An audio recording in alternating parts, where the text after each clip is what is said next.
That is James Mennie. He is over at the Montreal Gazette. So, Jim, I heard from Eric Duhem there just a couple of minutes ago in our newscast. Very excited about the fact that finally, for the first time in 4 years, there will be a conservative in the National Assembly. Of course, it won't be him, but, that's okay. How significant is this, do you think?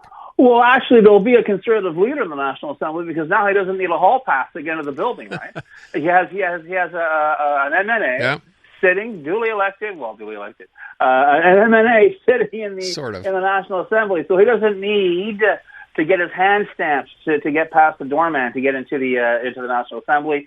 We're going to be seeing a lot more from Eric Duhem. We'll be hearing a lot more from Eric Duhem. Double-edged sword, obviously, Aaron, because to a certain extent, the scrutiny has not been completely on him. But as we see certain elements of this political campaign begin to gel, Eric Duhem, I think, is going to be playing a larger role than I think even he expected. We're looking at the Parti Québécois compromised by its referendum pledge. We're looking at the CAQ. Well, they're basically the Walking Dead, so it doesn't matter who leads it; they're off the table. The Liberals are a very, very interesting situation because unless Charles Milliard puts a tiger in his tank, if I may refer to an old commercial from the last century.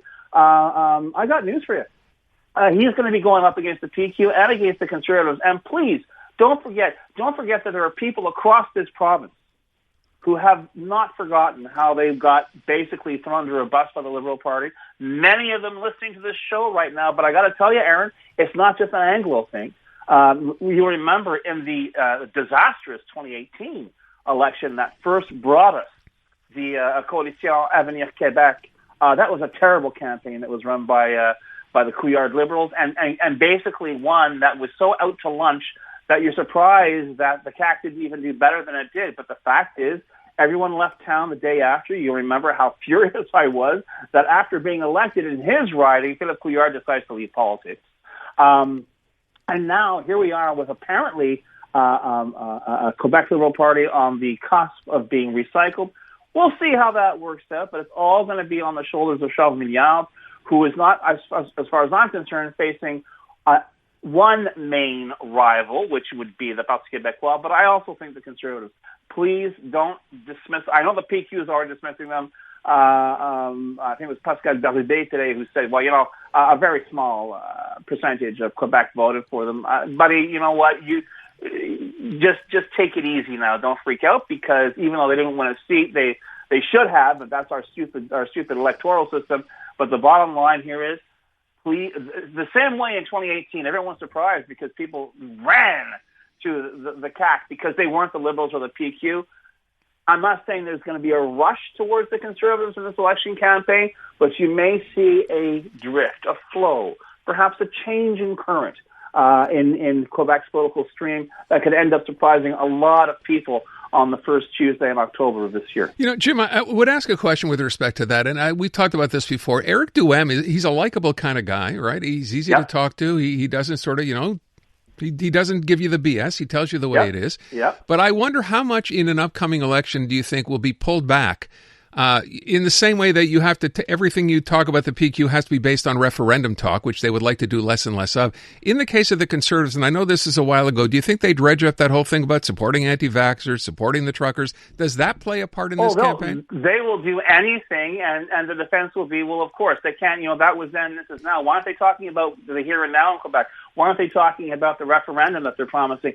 But the thing is, I think the more the opposition focuses on Eric Duhem, guess what? The more his profile rises, the more he appears to be, they'll legitimize him as a political threat, as a political rival. And I think this is the very, very delicate balance that Mr. Duhem is going to have to exercise between now and Election Day. But yeah, I mean, really, you're quite right. The whole idea that a lot of the Quebec Conservative Party was in fact formed by anger. Well, you know what? Now that anger is kind of turned to fear. And I got to tell you something else. One of the things, we talk about Mark Carney and how well he's doing in the polls and doing whatever, and people, he hasn't kept any of his promises. Here's the thing about Mark Carney. The secret of his success is that he sounds like he knows what he's talking about. The way when he talks to people, he's basically saying, don't worry, I got this under control. You're going to be okay. We don't get details, but you know what? For a lot of people, that seems to be enough if we look at the polls. Yeah. On the other hand, you just began this whole thing about James saying, you know what? He comes across as being very Guess what?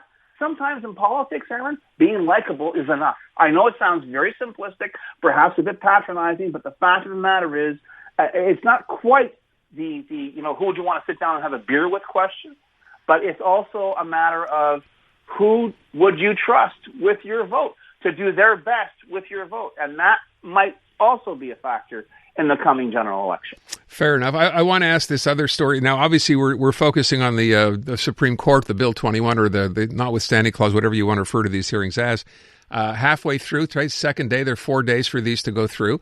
And a new poll comes out suggesting Quebecers oppose enforced secularism. Now, how significant is this, Jim? Well, okay, let's be careful here because as I pointed out, they oppose enforced secularism when it could cause them inconvenience in their lives. One of the 87, I think, there's Association des garderies privées au Québec. They commission a poll, they commission a survey, and they then have and it's léger. It's not just some guy. It's léger. They're going in. They're asking people questions about how they feel about extending Bill 21 to daycare workers, which is what the CAC wants to do. And it's fascinating. Most respondents, francophones as well, and interestingly, francophone males, they say they would be at ease or find it acceptable for daycare workers to wear religious symbols. In other words, it's not a big deal. Even though in the fundamentals about Bill 21, a person in authority, right. I don't believe they should be wearing religious. I got news for you. I mean, if you work in a daycare and everyone there is like half your size and you're a person of authority. I'm very, very sorry. And the message I get from this survey is, you know what? I don't want some guy with a turban giving me a parking ticket. But on the other hand, if a woman's wearing a hijab is making my life easier by taking care of my kids, 5 or 6 hours a day, je suis tout en faveur de ça, Yeah. So we've had this conversation before as well. All the things. Do you think there should be religious symbols in people? No. But do you think people should lose their jobs? Oh, man, no. I don't think anyone should lose their jobs. Well, guess what? People have lost their jobs. We'll be hearing from those people in front of the Supreme Court or their statements in front of the Supreme Court. But it really seems, once again, we've got this disconnect between theory and practice. If it doesn't bug me in my backyard, Aaron, I got no. You do what you want, notwithstand anything you want. But if it affects me in my daily life, no. That's it's that whole issue, right, Jim? Of someone because in that daycare center, someone's wearing a hijab or whatever it happens to be. Big deal, but when this was introduced, they try to sell it that way. But you're right. I think most people have gotten over that. I think you're 100% bang on about people in positions of authority. Yeah, you don't want to get that ticket from someone wearing that dress. It's not fair somehow, But the rest of it, no, that's okay. I can live with that. You're 100% right. As long as they're making my life easier, exactly. I got no problem. If they're a healthcare worker, and sometimes, Aaron, you're lying on a gurney, guess what? I don't care who it is. The person standing next to you with a needle or a chart or just a mop is a person in authority, as far as I'm concerned. And you know what? You got no problem with that. But all of a sudden, thanks to the usual stable of picture bylines, thanks to the usual hysteria that was been whipped up over the past 8 years over a problem which doesn't bloody exist. But here we are in front of the Supreme Court with this ridiculous law, which, and I'm sure the Supremes, as has been pointed out, they won't rule until after the election. But we'll be hearing a lot about that as well. We'll be hearing a lot of. But this, I find this poll is extremely illuminating in terms of just how deep in Quebec's DNA the support for Bill 21 really extends. Which kind of makes you wonder, who was it that said, the eventual decision by the Supreme Court, it shouldn't be about what the court said, it should be what the people want. But yet it seems to me if we were going to ask the people now what they want, maybe opinion has changed over the years and maybe they don't want that anymore. Maybe they don't, but I got to tell you, God forbid, I should presume on the part of the Supreme Court of Canada I'll bet you folding money, but by the time the decision comes down, 90% of it is going to be about use of the notwithstanding clause, and 10 will be whether or not fundamental rights have any currency left in this country. Okay. I want to get one last take, not because it's in the news necessarily, but because, I mentioned it off the top of the show, and we just mentioned it in the news, I think, again.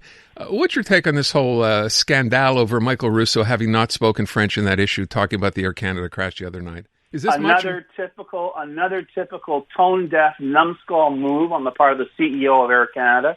Please don't tell me that his head would have exploded if in a prepared statement, a prepared taped statement, that you could have had cue cards or teleprompters, Aaron. You can't say j'offre mes condoléances aux familles des victimes. You couldn't even say that? Give me a break. And for those of you who say, well, it's a private company. Well, yeah, it's a private company, but it's federally administered. It's subject to the Official Languages Act. And please don't even talk to me about laws here. This is a simple matter of common courtesy, of respect. These two men are being credited with saving lives on that, and you think you could have at least, caused yourself to crowbar at least one sentence in French, in the language that was spoken by one of these, perceived heroes? Give me a break. I don't want to belabor the point, Jim, but it seems to me, isn't anyone, Air Canada is a big company, is the suggestion that no one there thought that would be a good thing to do, and he's just doing this on his own and not listening to anyone? You're speaking, whether I liked it or not, you're speaking to an Air Canada shareholder, and I can assure you for the past 5 years, I've got the impression they don't really know what end is up over at Air Canada. All right. Leave it at that. James Mennie at the Montreal Gazette. Thank you, Jim. I'm Luke Wilson. Join me each week for Film Never Lies. Since retiring from the NFL, I've had a lot on my mind, and now I've got my own show. So if you're tired of lazy takes, if you want honest conversations, join us each week. Film Never Lies, available on all TSN platforms and the iHeartRadio app.